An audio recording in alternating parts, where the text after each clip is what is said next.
stať.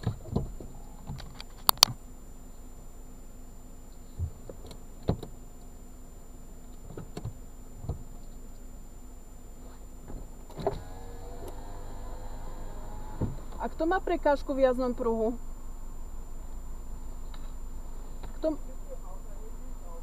A kto má prekážku v jazdnom pruhu, sa vás pýtam. Že kto má prekážku v jazdnom pruhu?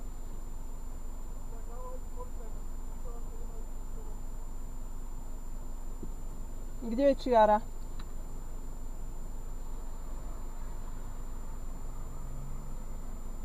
No a? A cúvnuť? No tak dobre, tak pôjdete na internet.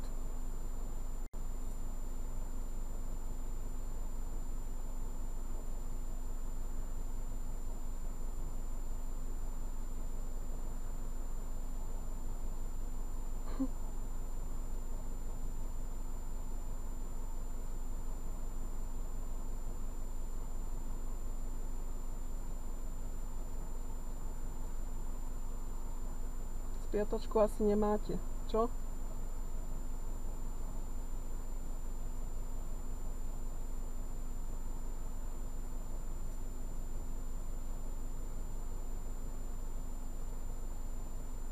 No ja čakám.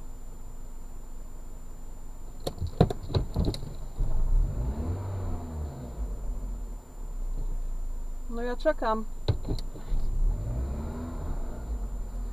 Vám kto dal vodičák? Vám kto dal vodičák? Nevíš, že máš na okolo ísť v tých trubách prosta? A ty si kokot? Mám tu deti, ja ti vybehnem, ja ťa vyťahnem za vlasy. Ja mám kameru. Máš? A čo? Tak zavolaj, vidíš to, zavolaj policajtov, že ti to tečkové nemajú čo robiť. Ale veď sme tu susedia, ty kokso, a ty nevieš ísť na okolo. Minulý razy som išiel na okolo. Ale vidíte, že ja idem vo svojom jazdnom pruhu. My sme už boli v ceste, ale ty si ma ohrozila. Hej? Ja som ohrozila. Ja som... Dobre. Bol a ty si sem nabehla. A ešte hneď sa zdá, že môžeš aj kľudne vedľa mňa prejsť teraz.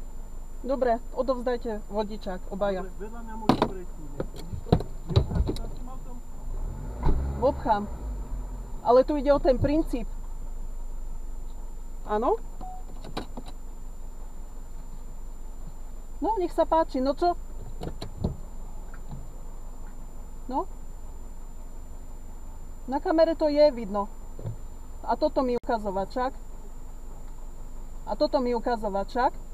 A nadávať mi. A nadávať mi. Prečo nejdete? Počkaj. Prečo nejdete rovno? Dobre. Koľko ja mám cúvať? Prečo nejdete rovno? Teraz sa vás pýtam. Dajte si dopredu, prečo nejdete rovno? Je tam nejaká prekážka? Je tam, počkaj. Je tam prekážka? Je tam prekážka pred vami? Je tam prekážka, sa vás pýtam. Vy ste boli prekážka. Vy neviete cúvať. Je tam prekážka? Naučte sa vyhlášku. Je tam prekážka? Naučte sa vyhlášku.